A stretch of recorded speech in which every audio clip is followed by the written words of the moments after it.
এই যে আজকে আমরা শুধু দুনিয়া দুনিয়া দুনিয়া দুনিয়া করছি, আমাদের অন্তরে ভয় নেই, মৃত্যুর ভয় নেই, পরকালের ভয় নেই। আমি আপনাদেরকে বলি বন্ধু, কাল কিয়ামতের দিন এমন অবস্থা হবে, হাদিস শরীফের মধ্যে এসেছে, মা আয়েশা যখন প্রশ্ন করলেন, নবী গো, ও প্রাণের নবী, নারী পুরুষ সবাই কি উলঙ্গ অবস্থায় উঠবে? কয় হ্যাঁ, সবাই উলঙ্গ অবস্থায় উঠবে রে।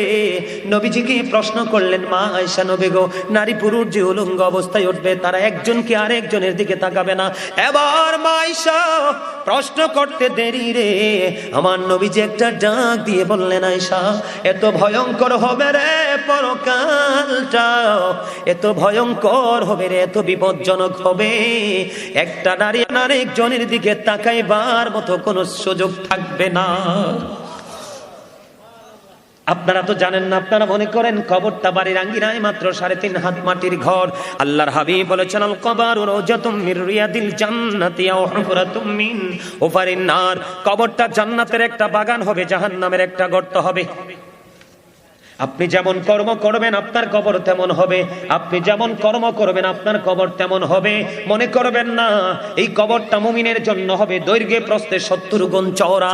আর যারা আল্লাহ রাসূলের বিধান মানেনি, তাদের কবরে যাওয়ার পরে গায়েব থেকে আওয়াজ আসবে, হাদিস শরীফের মধ্যে এসেছে, মাটি এমন ভাবে চাপ দিবে রে, ও বন্ধু, একটা হাড়ের মধ্যে আর একটা হাড় ঢুকে যাবে। অন্য হাদিসের মধ্যে এসেছে 99টা সাপ থাকবে বরাদ্দ, কন্টিনিউ পাপি কি শুধু সবল মারতে থাকবে, পুরো শরীরটা বন্ধু বিষে একেবারে যন্ত্রণাদায়ক হয়ে যাবে। কিন্তু ওই সাপগুলো এত বিষাক্ত, একটা সাপ যদি পৃথিবীর দিকে তাকিয়ে যদি একটু নিঃশ্বাস পালায়, গোটা পৃথিবীর মাটি বন্ধু বিষাক্ত হয়ে যাবে। জোরে জোরে বলেন নাউজুবিল্লাহ। এই পৃথিবীর বুকে আপনি অপকর্ম করে টাকা দিয়ে, পয়সা দিয়ে, টেলিফোন দিয়ে ঢাকতে পারেন, কথা কয় না? টেলিফোনে হয়ে যায় না? আবার গোপনে যদি পকেটে দিয়ে দেন হয়ে যায় না?